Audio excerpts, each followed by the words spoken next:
Good information about recycling is actually really difficult to come across, and there are a bunch of myths out there about what you can and what you can't recycle. So that's why I put together these 5 things that every New South Wales Australian needs to know about recycling. Some of these might blow your mind, and others you might already know, but let's get into it. Tip number 1, coffee cups. These things can't actually be recycled. The waxy coating on the inside means it's made of a cardboard plastic composite, which is really difficult to separate. So if you put it in the yellow bin, it's just going to end up back in landfill and you risk contaminating more actual recycling. So pop the lid off, that goes in the yellow bin, but the cup itself, that has to go in the red bin. My tip, go get a keep cup or something hipster like that. Thing number 2, New South Wales has just introduced a new scheme where you can bring your cans and bottles like these two for a 10-cent refund. It's one of the first schemes of its kind to utilise the polluter pays model, where the companies are actually fronting the cost of the program, which I think is awesome.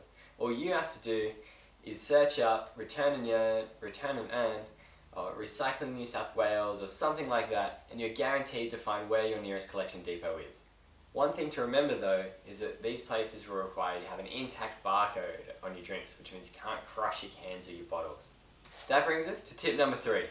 Soft plastic recycling. I hope you've heard of this one. It's been around for a while now. This is where you take any kind of soft plastic that you can scrunch and deform easily. So take it to your nearest Coles, Woolworths, and some IGAs do it as well, and put them in the recycling bin there.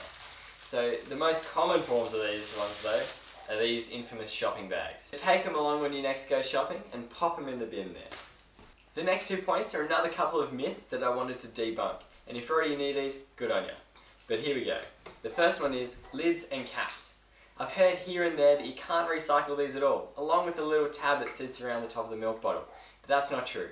According to the New South Wales Recycling Authority, the best thing to do is to actually put them inside the bottle, or if you can't do that, just screw them back on.